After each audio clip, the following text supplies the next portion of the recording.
پر کوہ طور پر پہنچے اور ان کے پروردگار نے ان سے کلام کیا تو کہنے لگے کہ اے پروردگار مجھے اپنا جلوہ دکھا کہ میں تیرا دیدار کروں۔ فرمایا کہ تم مجھے ہرگز نہ دیکھ سکو گے، ہاں پہاڑ کی طرف دیکھتے رہو، اگر یہ اپنی جگہ پر قائم رہا تو تم مجھ کو دیکھ سکو گے۔ پھر جب ان کے پروردگار نے پہاڑ پر تجلی کی تو اس کو ریزہ ریزہ کر دیا اور موسیٰ بے ہوش ہو کر گر پڑے۔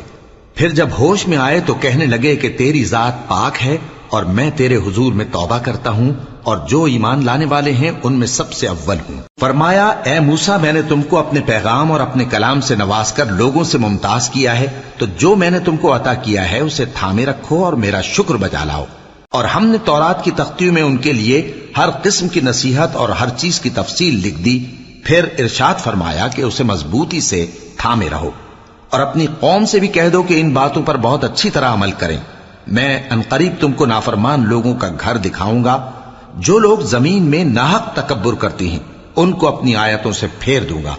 اگر یہ سب نشانیاں بھی دیکھ لیں تب بھی ان پر ایمان نہ لائیں، اور اگر بھلائی کا رستہ دیکھیں تو اسے اپنا رستہ نہ بنائیں، اور اگر برائی کی راہ دیکھیں تو اسے رستہ بنا لیں۔ یہ اس لیے کہ انہوں نے ہماری آیات کو جھٹلایا اور ان سے غفلت کرتے رہے، اور جن لوگوں نے ہماری آیتوں اور آخرت کی پیشی کو جھٹلایا ان کے اعمال ضائع ہو جائیں گے۔ یہ جیسے عمل کرتے ہیں ویسا ہی ان کو بدلہ ملے گا۔ اور موسیٰ کے بعد ان کی قوم نے اپنے زیور سے ایک بچڑا بنا لیا، وہ ایک جسم تھا جس میں سے بیل کی آواز نکلتی تھی۔ ان لوگوں نے یہ نہ دیکھا کہ وہ نہ ان سے بات کر سکتا ہے اور نہ ان کو رستہ دکھا سکتا ہے، اس کو انہوں نے معبود بنا لیا اور اپنے حق میں ظلم کیا۔ اور جب وہ نادم ہوئے اور دیکھا کہ گمراہ ہو گئے ہیں تو کہنے لگے کہ اگر ہمارا پروردگار ہم پر رحم نہیں کرے گا اور ہم کو معاف نہیں فرمائے گا تو ہم برباد ہو جائیں گے۔ اور جب موسیٰ اپنی قوم میں نہایت غصے اور افسوس کی حالت میں واپس آئے تو کہنے لگے کہ تم نے میرے بعد بہت ہی برا کام کیا، کیا تم نے اپنے پروردگار کا حکم جلد چاہا؟ یہ کہا اور شدت غضب سے تورات کی تختیاں ڈال دی اور اپنے بھائی کا سر پکڑ کر اپنی طرف کھینچنے لگے۔ انہوں نے کہا کہ بھائی جان، لوگ تو مجھے کمزور سمجھتے تھے اور قریب تھا کہ قتل کر دیں، تو ایسا کام نہ کیجیے کہ دشمن مجھ پر ہنسیں اور مجھے ظالم لوگوں میں شامل نہ سمجھیے۔ انہوں نے دعا کی کہ اے میرے پروردگار مجھے اور میرے بھائی کو معاف کر دے اور ہمیں اپنی رحمت میں داخل کر، تو سب سے بڑھ کر رحم کرنے والا ہے۔ جن لوگوں نے بچڑے کو معبود بنا لیا تھا ان پر ان کے پروردگار کا غضب واقع ہوگا اور دنیا کی زندگی میں ذلت نصیب ہوگی، اور ہم افترا پردازوں کو ایسا ہی بدلہ دیا کرتے ہیں۔ اور جنہوں نے برے کام کیے پھر اس کے بعد توبہ کر لی اور ایمان لے آئے تو کچھ شک نہیں کہ تمہارا پروردگار اس کے بعد بخش دے گا کہ وہ بخشنے والا مہربان ہے۔ اور جب موسیٰ کا غصہ ٹھنڈا ہوا تو تورات کی تختیاں اٹھا لیں اور جو کچھ ان میں لکھا تھا وہ ان لوگوں کے لیے جو اپنے پروردگار سے ڈرتے ہیں ہدایت اور رحمت تھی۔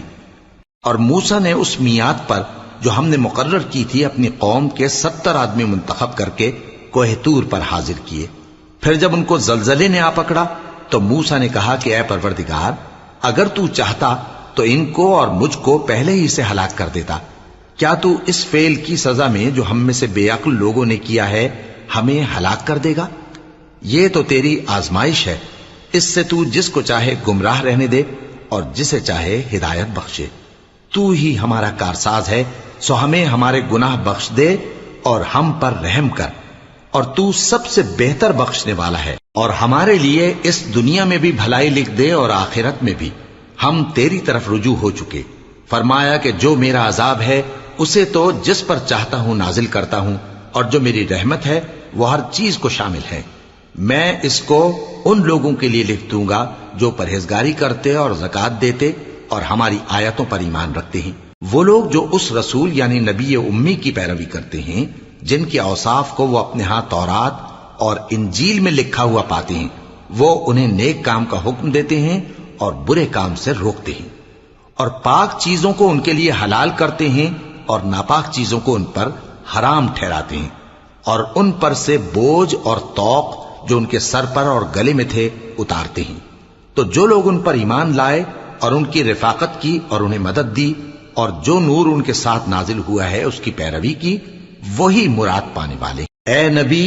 کہہ دو کہ لوگوں میں تم سب کی طرف اس اللہ کا بھیجا ہوا ہوں جو آسمانوں اور زمین کا بادشاہ ہے، اس کے سوا کوئی معبود نہیں، وہی زندگانی بخشتا ہے اور وہی موت دیتا ہے۔ تو اللہ پر اور اس کے رسول پیغمبر امی پر جو اللہ پر اور اس کے تمام کلام پر ایمان رکھتے ہیں ایمان لاؤ اور ان کی پیروی کرو تاکہ ہدایت پاؤ۔ اور قوم موسیٰ میں کچھ لوگ ایسے بھی ہیں جو حق کا رستہ بتاتے ہیں اور اسی کے مطابق انصاف کرتے ہیں، اور ہم نے ان کو یعنی بنی اسرائیل کو الگ الگ کر کے 12 قبیلے اور بڑی بڑی جماعتیں بنا دیا، اور جب موسیٰ سے ان کی قوم نے پانی طلب کیا تو ہم نے ان کی طرف وہی بھیجی کہ اپنی لاٹھی پتھر پر مار دو، تو اس میں سے 12 چشمے پھوٹ نکلے، اور سب لوگوں نے اپنا اپنا گھاٹ معلوم کر لیا، اور ہم نے ان کے سروں پر بادل کو سائبان بنائے رکھا اور ان پر من و سلوہ اتارتے رہے، اور ان سے کہا کہ جو پاکیزہ چیزیں ہم تمہیں دیتے ہیں انہیں کھاؤ، اور ان لوگوں نے ہمارا کچھ نقصان نہیں کیا بلکہ جو نقصان کیا اپنا ہی کیا۔ اور یاد کرو جب ان سے کہا گیا کہ اس شہر میں سکونت اختیار کر لو اور اس میں جہاں سے جی چاہے کھانا پینا، اور ہاں شہر میں جانا تو حتتن کہنا، اور دروازے میں داخل ہونا تو سجدہ کرتے ہوئے، تو ہم تمہارے گناہ معاف کر دیں گے اور نیکی کرنے والوں کو اور زیادہ دیں گے۔ مگر جو ان میں ظالم تھے انہوں نے اس لفظ کو جس کا ان کو حکم دیا گیا تھا بدل کر اس کی جگہ اور لفظ کہنا شروع کیا، تو ہم نے ان پر آسمان سے عذاب بھیجا اس لیے کہ وہ ظلم کرتے تھے۔ اور ان سے اس گاؤں کا حال تو پوچھو جو لب دریا واقع تھا، جب وہ لوگ ہفتے کے دن کے بارے میں حد سے تجاوز کرنے لگے، جبکہ ان کے تعطیل کے دن یعنی سنیچر کو مچھلیاں ان کے سامنے پانی کے اوپر آتی، اور جب ہفتے کا دن نہ ہوتا تو نہ آتی۔ اسی طرح ہم ان لوگوں کو ان کی نافرمانیوں کے سبب آزمائش میں ڈالنے لگے۔ اور جب ان میں سے ایک جماعت نے کہا کہ تم ایسے لوگوں کو کیوں نصیحت کرتے ہو جن کو اللہ ہلاک کرنے والا یا سخت عذاب دینے والا ہے، تو انہوں نے کہا اس لیے کہ تمہارے پروردگار کے سامنے معذرت کر سکیں، اور عجب نہیں کہ وہ پرہیزگاری اختیار کریں۔ پھر جب انہوں نے ان باتوں کو فراموش کر دیا جن کی ان کو نصیحت کی گئی تھی، تو جو لوگ برائی سے منع کرتے تھے ان کو ہم نے نجات دی، اور جو ظلم کرتے تھے ان کو برے عذاب میں پکڑ لیا کہ نافرمانی کیے جاتے تھے۔ غرض جن اعمال بد سے ان کو منع کیا گیا تھا، جب وہ ان پر اصرار اور سرکشی کرنے لگے تو ہم نے ان کو حکم دیا کہ ذلیل بندر ہو جاؤ۔ اور اس وقت کو یاد کرو جب تمہارے پروردگار نے یہود کو آگاہ کر دیا تھا کہ وہ ان پر قیامت تک ایسے شخص کو مسلط رکھے گا جو ان کو بری بری تکلیفیں دیتا رہے۔ بے شک تمہارا پروردگار جلد عذاب کرنے والا ہے، اور وہ بخشنے والا مہربان بھی ہے۔ اور ہم نے ان کو جماعت جماعت کر کے ملک میں منتشر کر دیا، بعض ان میں سے نیکوکار ہیں اور بعض اور طرح کے یعنی بدکار، اور ہم آسائشوں اور تکلیفوں دونوں سے ان کی آزمائش کرتے رہے تاکہ ہماری طرف رجوع کریں۔ پھر ان کے بعد ناخلف ان کے قائم مقام ہوئے جو کتاب کے وارث بنے۔ یہ لوگ اس حقیر دنیا کا مال و متاع لے لیتے ہیں اور کہتے ہیں کہ ہم بخش دیے جائیں گے، اور اگر ان کے سامنے بھی ویسا ہی مال آ جاتا ہے تو وہ بھی اسے لے لیتے ہیں۔